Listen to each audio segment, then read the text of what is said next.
Damos la bienvenida al doctor Carlos Castro. Él es parte del Cabildo por el Agua.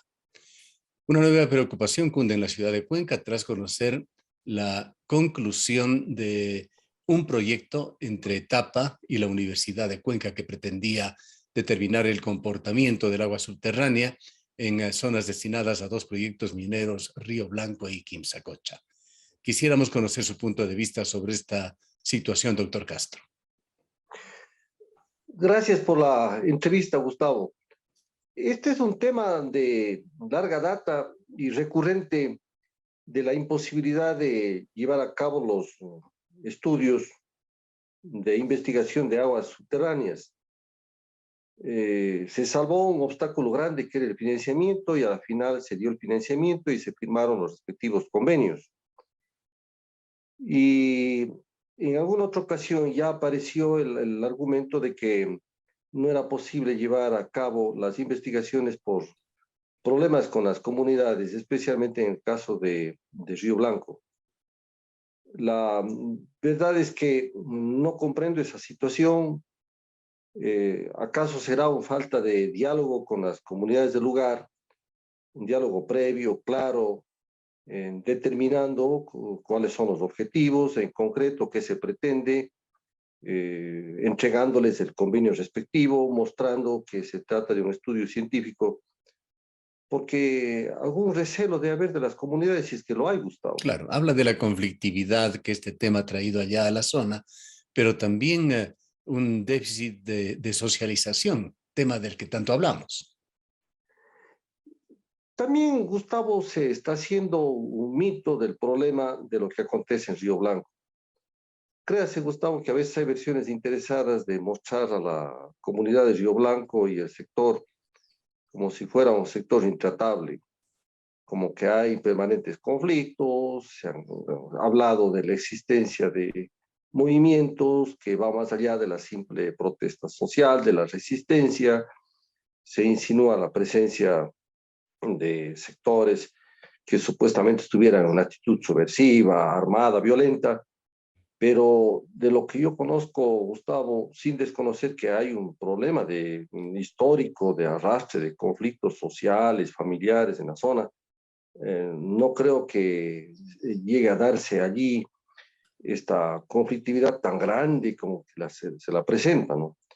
Desconozco, Gustavo, en realidad de qué mismo esté pasando en el fondo, no se ha transparentado, pero la imposibilidad quiere decir que no les dejen entrar, solamente que se demuestre esa imposibilidad, pero en cuyo caso será un tema de falta de, como usted bien decía, de socialización, de hacerles conocer bien a las comunidades que lo que se trata es de hacer un estudio científico y que además es necesario para la propia comunidad, ¿no? Así es. Aguas Nosotros contaminadas estamos. por la minería pueden generar un verdadero desastre ecológico, cambios en el pH, la aparición de drenajes ácidos que acaban con la viabilidad agrícola de los terrenos. Este drenaje de agua que ocurre en las minas subterráneas puede llevar al agotamiento de los acuíferos. Es parte de lo que decía ese famoso informe Cruyt que generó justamente esta investigación en el año 2016.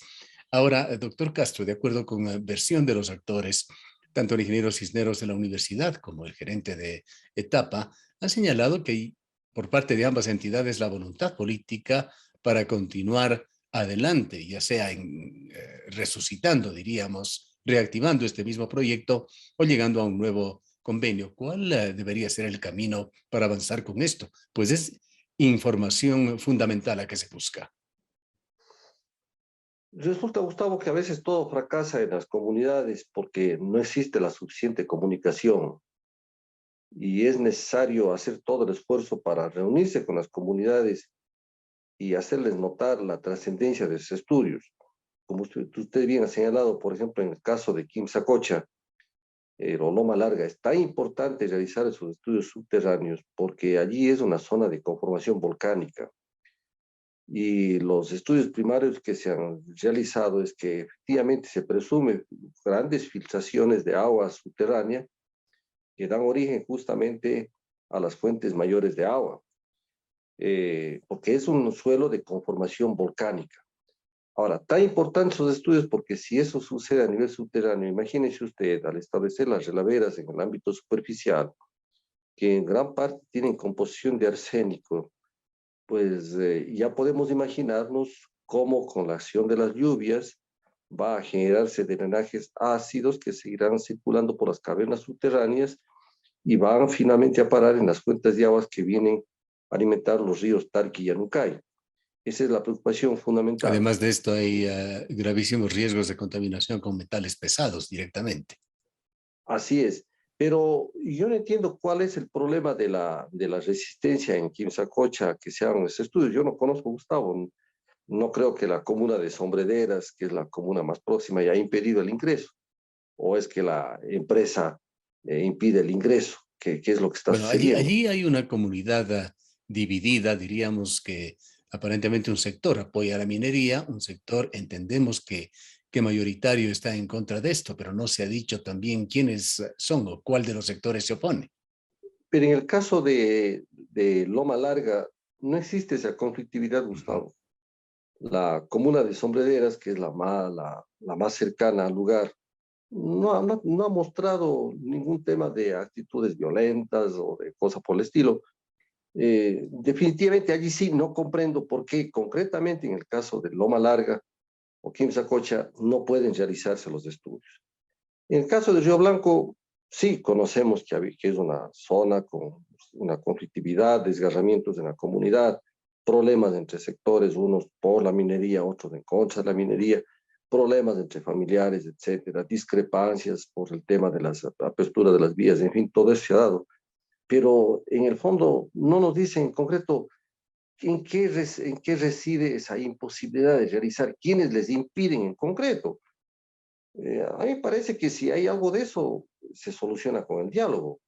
Y las comunidades a veces requieren enterarse a ciencia cierta de qué se trata para que justamente se quiten una serie de prejuicios que pueden darse sobre ese tema, ¿no? Hay que esperar realmente que se pueda realizar eh, una mejor operativización del tema, vincular a los distintos sectores de esas comunidades y a las instituciones que están detrás de este proyecto y que ojalá se lo pueda rehacer y llegar a las conclusiones que se requieren, a tener claridad sobre todo, pues se trata de un tema realmente de carácter científico que dará argumentos muy importantes para decisiones económicas, técnicas, medioambientales.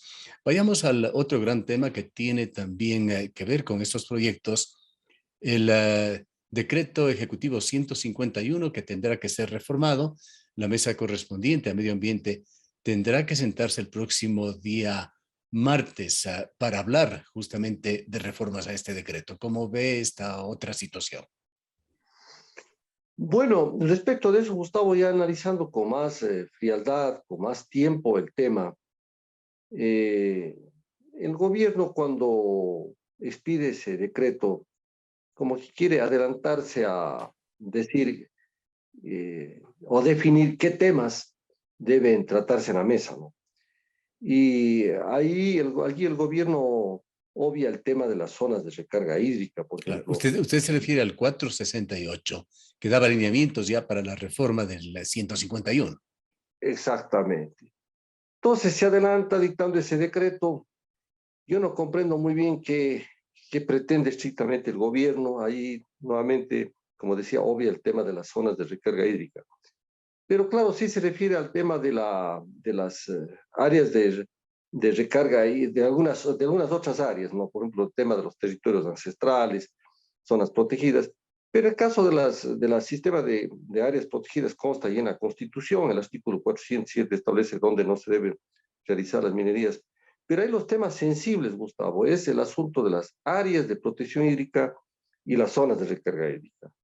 Recuerde usted que en Cuenca, el 12 de abril del 2018, se firmó un acuerdo entre el Ministerio del Ambiente, Senagua y Etapa para la delimitación de las áreas de recarga, de las áreas de protección hídrica.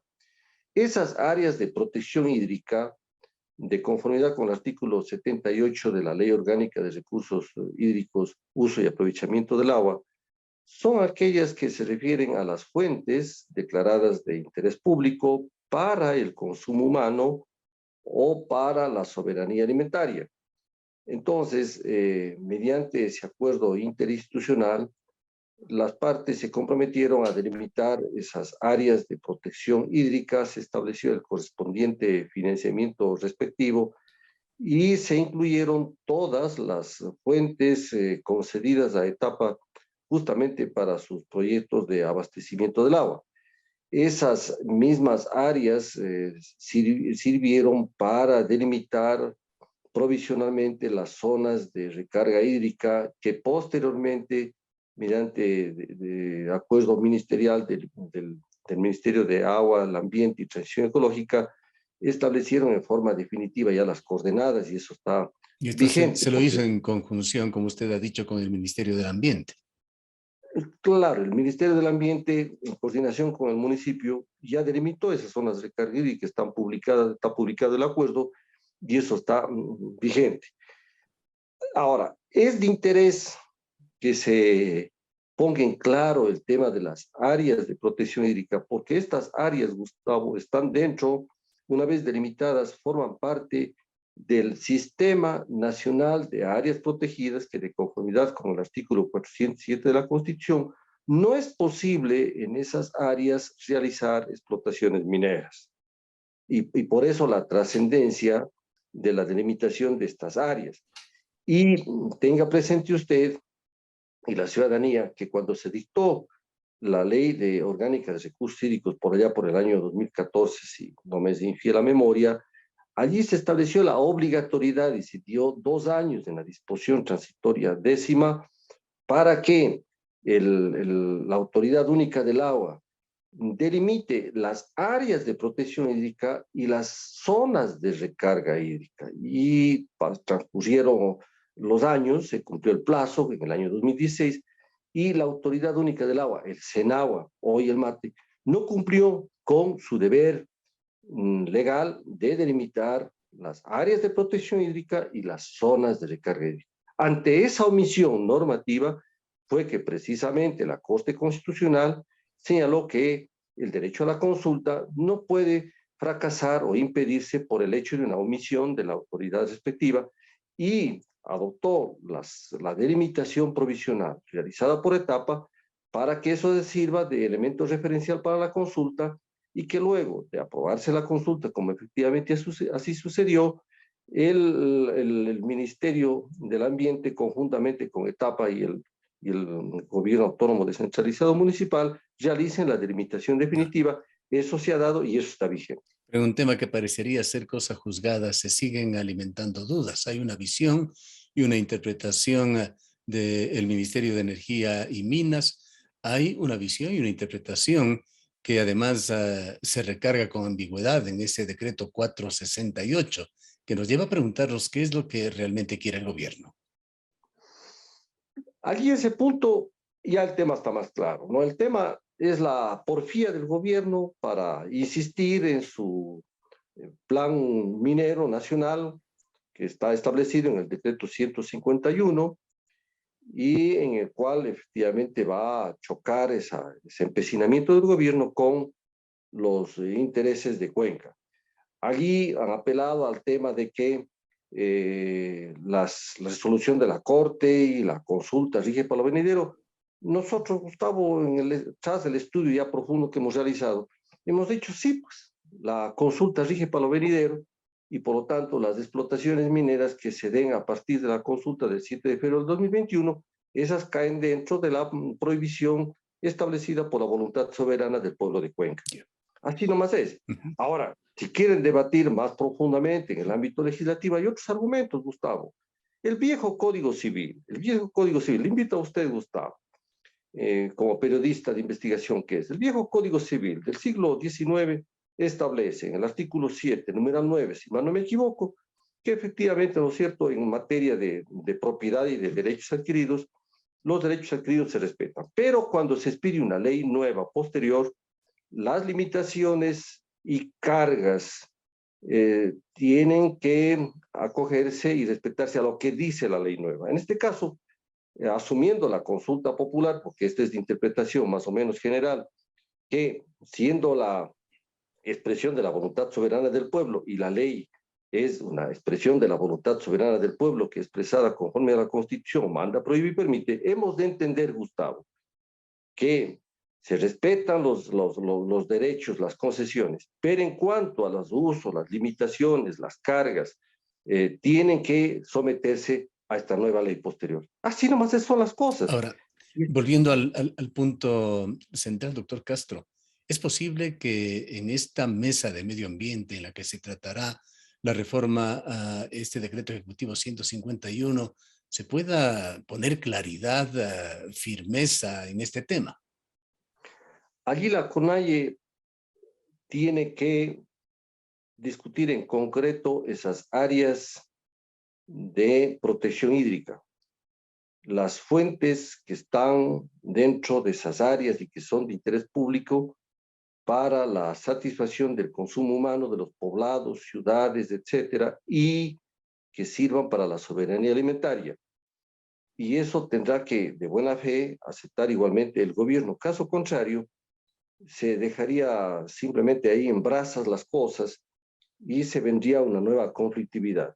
Y en el caso de la ciudad de Cuenca, insisto, Gustavo, el 12 de abril del 2018 se estableció ese convenio. Entiendo que efectivamente se delimitaron esas áreas de protección hídrica y el gobierno tendría que honrar también esta situación. Inmediatamente el MATE tendría que incorporar a al Sistema Nacional de Áreas Protegidas con la prohibición, por lo tanto, de la actividad minera. Para seguir, Gustavo, con el tema de que es que la consulta rige para lo venidero, es un tema de una controversia jurídica. Nosotros hemos dicho, debatamos, a ver, ante la ciudadanía. Nosotros tenemos inclusive argumentos expresados por el propio gobierno en ocasiones anteriores, ahora se contradicen, pero al margen del tema jurídico, siempre hemos señalado, Gustavo, que el gobierno tiene que atender la realidad. La realidad física, geográfica, nos señala de que de establecerse la explotación minera en las cabeceras de los ríos de Cuenca, Cuenca tendría un desastre ambiental fundamental. Ahora, Cuenca doctor tendría Castro, aguas contaminadas. están faltando acciones de Cuenca como sociedad, de Cuenca con sus instituciones. Hay varias cosas que están pasando, entre otras cosas, esa apelación que es inminente a la sentencia que acaba de prohibir la explotación en Quimsacocha. Esa es una acción más que se ha planteado, bien por ese triunfo obtenido con la iniciativa del doctor Yacu Pérez, todos los esfuerzos e iniciativas que se hagan para la defensa de nuestros páramos, bienvenido. Está planteada una apelación a esa protección dada por el juez constitucional y luego cuando se dé la resolución puede haber también una acción extraordinaria de protección. Recuerde que está pendiente en la Corte Constitucional también la resolución de una acción extraordinaria de protección sobre el tema de Río Blanco. Ahora, hay temas que se anudan, Gustavo, frente a esta situación. Temas, por ejemplo, que en el plan de desarrollo y ordenamiento territorial del plan de uso y gestión de suelo están contempladas, ¿sí?, territorios que son de protección. Allí se ha hecho un esfuerzo desde la silla vacía, los señores concejales y el alcalde, para que quede claramente establecido esas zonas de protección y llevar la resolución de la Corte Constitucional al tema del plan de desarrollo y ordenamiento territorial. Y usted conoce que en esa materia, ahí tiene que respetar el uso, gestión y control del suelo y lo que puede hacerse en el suelo del Cantón Cuenca, tiene que hacerse respetar. Y luego hay otro asunto. También está por discutirse en el país la nueva ley orgánica de recursos hídricos, porque la Corte Constitucional suspendió los defectos de la actual ley. Sin embargo, para que no exista un vacío normativo, dejó en vigencia la ley actual hasta que se dicte la ley nueva y le dio al gobierno la instrucción y un plazo para que elabore esa ley. La CONAIE también tendrá que entrar a tratar ese tema porque cualquier ley de recursos hídricos que se dicte, en la cual tiene que volverse a tratar el tema de las áreas de protección hídrica y las zonas de protección hídrica y las zonas de recarga hídrica y la protección de ríos, riberas, etcétera. Ese nuevo proyecto tiene que basarse, Gustavo, del proyecto actual en adelante. porque no podemos retroceder. Hay una ley importante ahora, con todos los defectos, pero para discutir una nueva ley de aguas tiene que hacerse a partir y de la base de la actual. Esto tiene que entenderse. La CONAIE tendría que plantear al gobierno el compromiso de discutir la nueva ley orgánica de aguas a partir de la actual, para que no se retroceda, Gustavo, Sí, pues. porque si no se pueden retroceder a conceptos neoliberales sobre el tratamiento del agua, por ejemplo. Bien, el tiempo se nos ha agotado. Queremos agradecerle, doctor Castro. Gracias, Gustavo, por su entrevista. El doctor Carlos Castro es integrante del Cabildo por el Agua.